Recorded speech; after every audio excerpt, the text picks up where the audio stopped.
საქართველოში ცხვრის ტყავის გუდას ძველთაგანვე იყენებდნენ ყველის გამოსაყვანად და შესანახად. გუდის ყველის დამზადების კულტურა დღემდე პირვანდელი სახით იმ მხარეებში შემორჩა, სადაც მეცხვარეობა კარგადაა განვითარებული. ქვემო ქართლი ერთ-ერთი ასეთი მხარეა. დმანისის რაიონის მაღალმთიან სოფლებში ახლაც ბევრი მეცხვარეა, რომლისთვისაც გუდის ყველის დამზადება ყოველდღიურ საქმიანობად ქცეულა. დმანისის რაიონის სოფელი გომარეთი ცხვრის სიმრავლით გამოირჩევა. სოფლის განაპირას უხვადაა მთის საძოვრები. გომარეთი ხომ ყველაზე მაღალი სოფელია დმანისის რაიონში.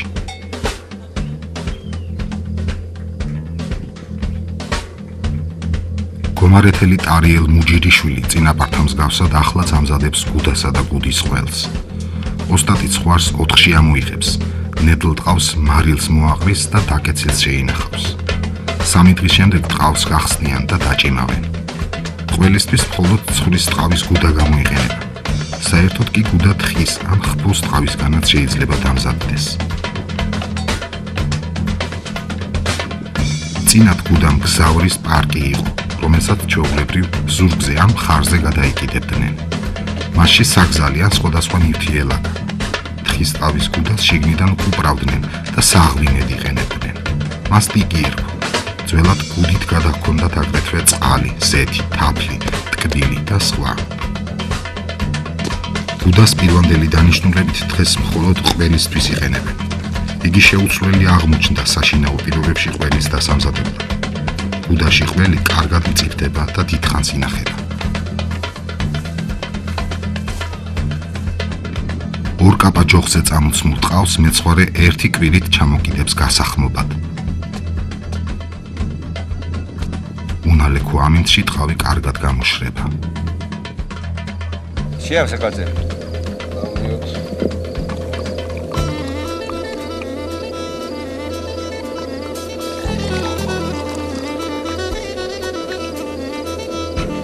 ხარ მეცხვარეს გაუმარჯოს თავის ფარით. ებრაულოს სათვალავით შეშლოდით იმდენი ყოლა. თვლა გაჭირებოდა. აი ეს ემტერი დეგეცალო. ერთადაც საქართველოს. ცოცხლად ყურთვალის მომდა.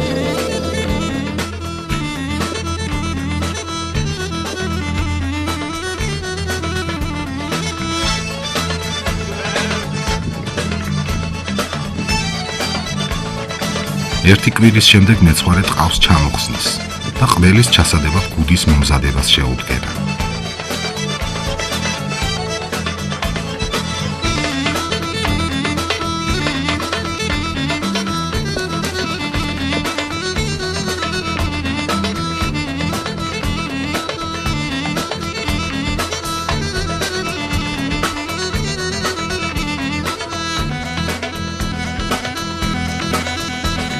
გამომშრალი ტყავი საკმაოდ უხეშია, ამიტომ იგი ჯერ წყალში უნდა ჩაალბონ.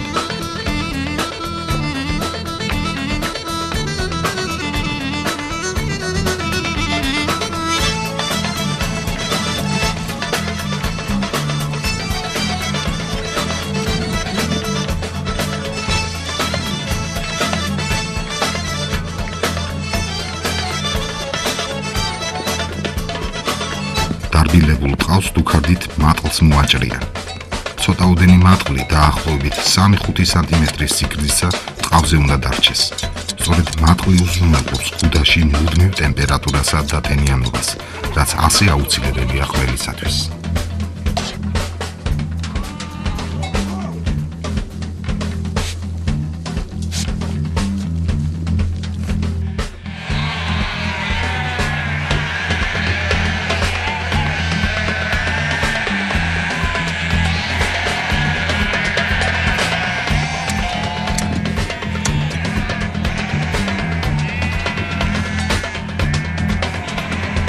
გამზადებულ გუდას გარეცხავენ და კარგახნით გამდინარე წყალში ჩადებენ.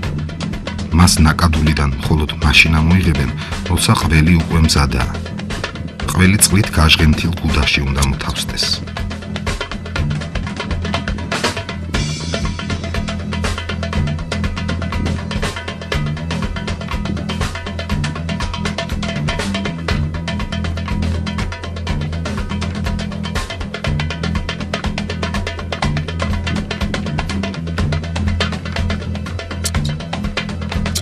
საბოლოოდ კიდურებსა და ყელს გაკოჭავენ. ერთი კიდური გაუკოჭავი რჩება, რათა გუდაში დროდადრო მარილწყალი ჩაამატონ.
ხმელის დასამზადებლად ცხვრის რძეს დვრიტით შეადედებენ. დვრიტა ჩვილი მწოხნავი საქონლის კუჭიდან მიღებული ფერმენტია. მას გვაგვარად მაჭიკი ჰქვია. დვრიტით აჭრილი რძისაგან ხმელის მიღება ერთ-ერთი ყველაზე გავრცელებული ხერხია მთელს მსოფლიოში. ქვემო ქართლში დვრიტას ხმელის დედასაც ეძახიან. რძიანი ქვაბი ნაბადშია გახვეული. ხმელის დასამზადებლად შეყენებული რძის შენადედს დმანისელები დელამოს ან დალამას უწოდებენ.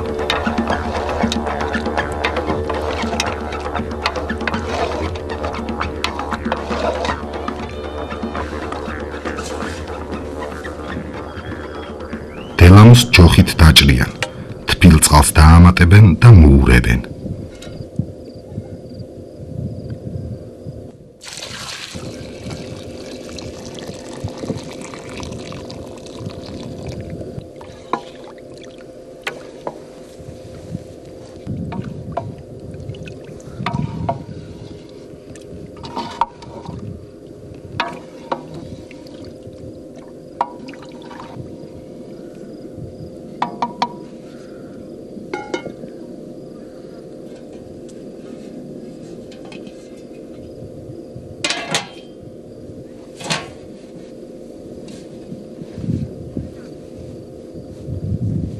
თბილი წყალი დელამოს გააღვივებს.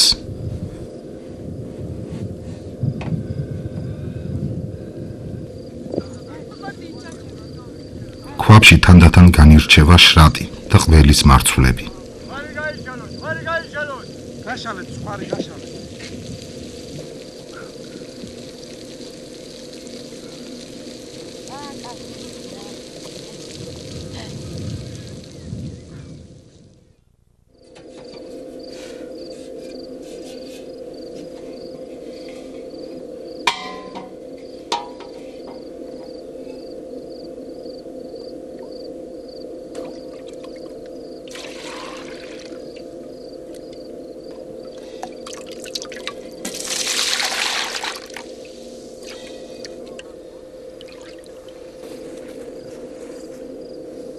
მეცხვარე ქვაბიდან შრატს ამოღურის, ხოლო ქვაბში დარჩენილ ყველს თოფრაში მოათავსებს.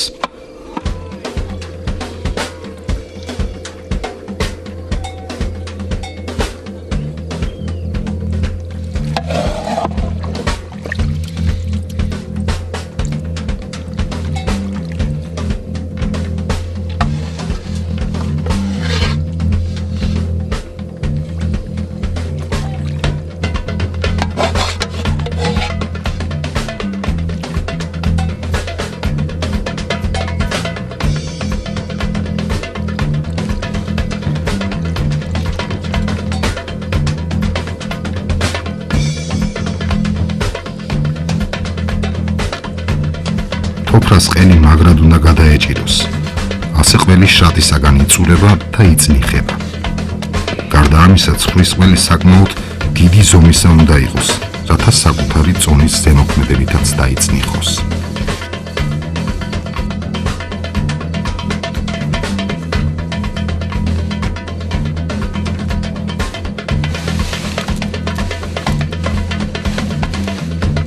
თოფრაში მოთავსებულ ყველს ჯინჯარში ჩადებენ და ზედ ნაბადს წააფარებენ.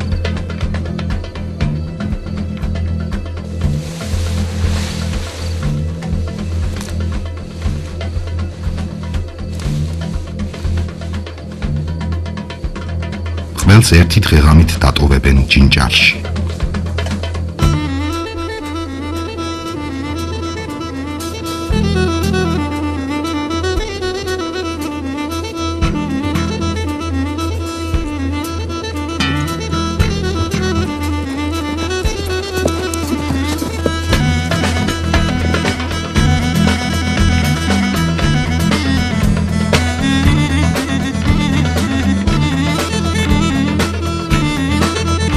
ბუდაში ჩადებამდე ყველს გარშემო მარილს წაუსვამენ.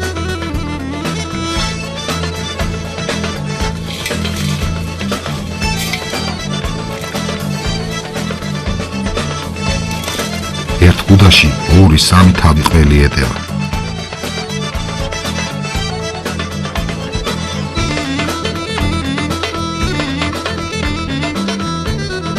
ყველს ბუდაში ისე მოათავსებენ, რომ მატყლი შიგნით რჩება. სწორედ ასე იქმნება კარგი გარემო ყველის დასამწიფებლად და დიდხანს შესანახად.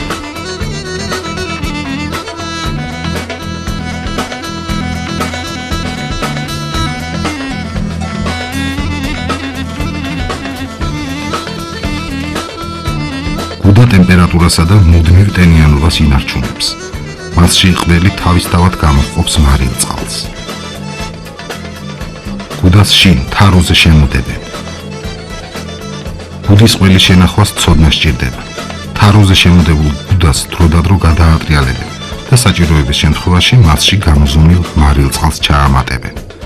თუ კი შენახვის წესს უნაკლოდ დაიცალ, ბუდის ყველი შესანიშნავ გემოს შეიძენს და წლიდან წლამდე ივარგებს საკვებად. დმანისელთა გამოცდილებით შედარებით ცუდი ყველიც კი ბუდაში საუკეთესო გემოს მიიღებს. გამომშვიდობისაცია. გაგიმარჯვე. სარბიდი. არა ქენი, გამზადე? კი, ზათარი გაიყოლე ბარემ. ჩავდოთ. საერთოდ მეცხვარე ბევრ ყველს ამზადებს. ცხვრის ტყავი კი ბუნებრივია იმდენი არ აქვს ყველის მთელი მარაგი გუდებში რომ შეინახოს. ამიტომაც ყველის მხოლოდ ნაწილს ტოვებენ გუდებში, ნაწილი კი კასრებში, მარილ წყალში გადააქვთ. თუმცა დამწიფებამდე კასრში გადასატან ყველსაც გუდაში ამყოფებენ. ასე რომ საძოვრიდან სოფლამდე ყველი ყოველთვის გუდით მიაქვთ. კარგია? აბა გამოიარე ხოლმე, გაიგე? არ დავივიწყო. ამოვილი ხვალად.